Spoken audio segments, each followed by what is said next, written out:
자, 여러분, 납작하고 건조한 고대 역사책의 텍스트가 어떻게 3D 해상도로 생생하게 살아나는지 상상해 보신 적 있나요?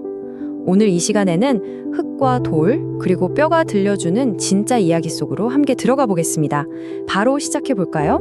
본격적인 이야기에 앞서 솔직히 우리 다들 그런 생각 한 번쯤 해보잖아요. 고대 문헌이나 성경을 읽다 보면 이거 진짜 일어난 일일까? 아니면 그냥 잘 짜여진 신화일까? 하고 말이죠. 오늘은 고고학이라는 도구를 가지고 2000년 묵은 미제 사건을 파헤치는 탐정이 되어서 이 흥미로운 질문에 대한 답을 찾아볼 겁니다. 이스라엘 문화재청의 우지 다하리가 남긴 이 말, 정말 뼈 때리는 말 아닌가요? 고고학이 가진 궁극적인 딜레마를 아주 완벽하게 짚어냈죠. 물리적인 증거와 역사적 확실성 사이의 경계라는 게 사실 유리알처럼 깨지기 쉽다는 걸 잘 보여줍니다. 오늘 우리가 파헤쳐 볼 핵심 내용들입니다. 고대 예루살렘의 개인적인 무덤에서부터 시작해서 거대한 도시의 수자원 시스템까지 지리적인 투어를 쭉 따라가 볼 텐데요. 1세기 예루살렘 사람들의 진짜 삶이 어땠는지 낱낱이 파헤쳐 보겠습니다.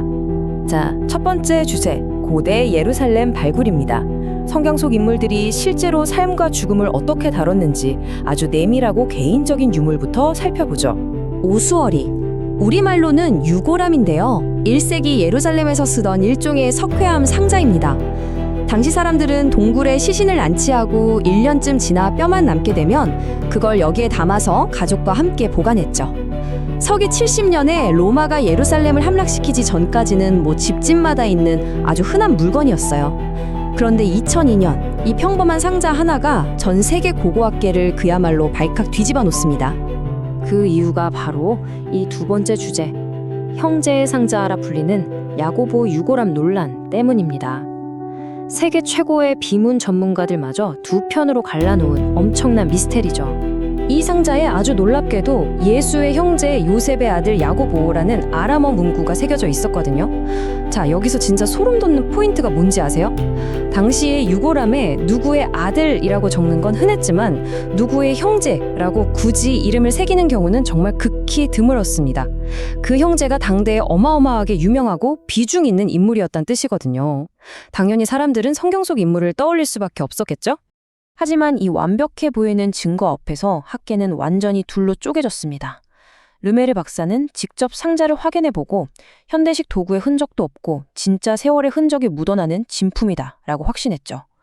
반면에 알트먼 박사는 사진 분석을 통해 아니다, 후반부 문구는 서체도 다르고 나중에 정교하게 위조해서 파낸 거다 라고 정면으로 맞섰습니다.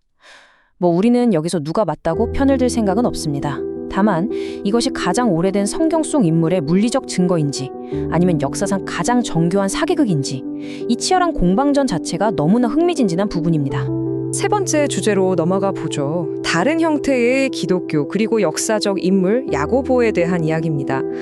상자의 진위를 떠나서 이 논란이 가져온 아주 중요한 의미가 있거든요.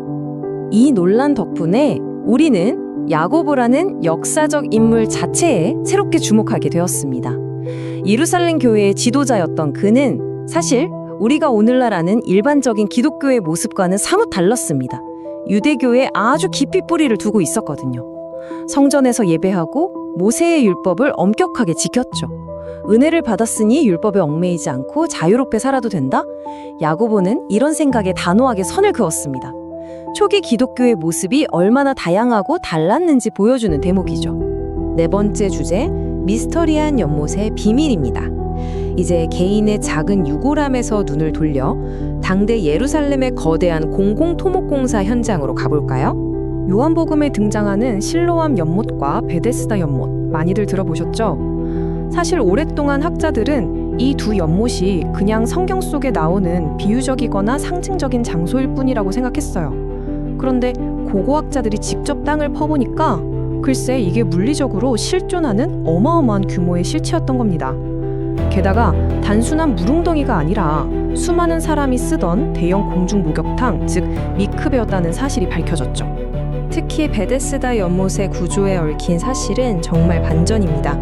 수백 년 동안 사람들은 성경에 나오는 5개의 주랑이 모세오경, 그러니까 토라 5권을 의미하는 종교적인 은유라고 굳게 믿었어요. 그런데 막상 발굴 결과를 보니까 중앙에 댐을 세워서 2개의 직사각형 연못을 만들고 그 주변으로 기둥을 세운 진짜 오각형 모양의 기발한 공학적 설계였던 겁니다. 은유가 아니라 실제 건물의 설계도였던 셈이죠. 5번째 주제, 의식용 목욕탕의 원리입니다. 그렇다면 대체 왜 1세기 예루살렘에는 이렇게 수영장만한 거대한 연못들이 필요했을까요? 그 해답은 바로 당시 유대인들의 엄청나게 까다로운 정결 의식에 있습니다. 이 위크베는 몸을 담가서 부정함을 씻어내는 목욕탕인데요. 아주 재미있는 규칙이 하나 있어요. 사람이 직접 그릇으로 길어온 물은 부정한 것으로 간주렸거든요.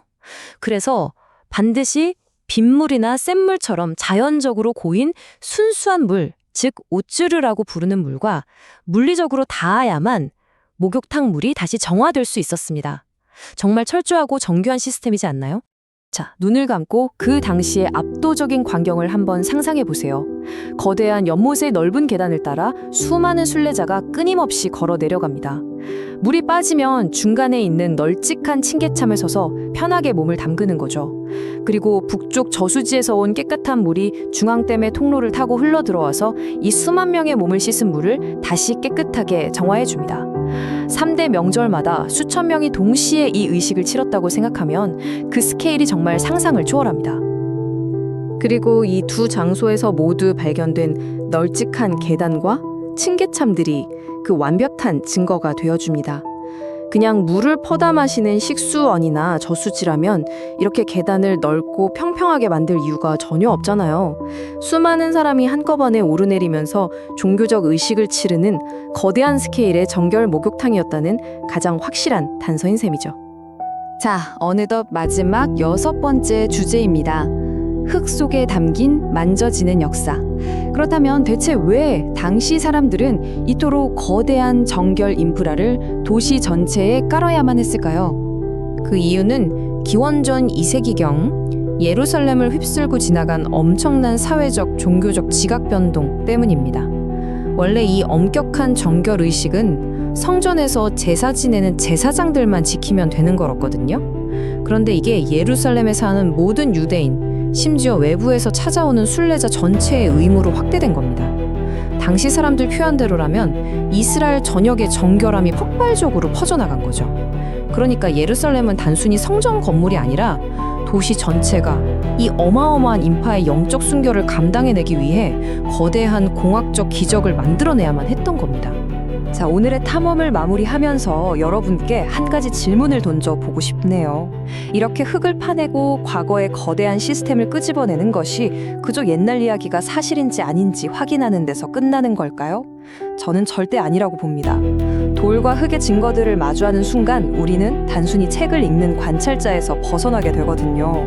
2000년 전 그들이 맡았던 흙먼지 냄새, 몸을 감싸던 차가운 물결 속으로 직접 뛰어들어 그 시대를 피부로 느끼는 거죠. 지금 여러분이 딛고 있는 그 발밑에는 과연 어떤 흥미로운 역사가 숨쉬고 있을까요? 오늘 준비한 내용은 여기까지입니다. 함께해 주셔서 감사합니다.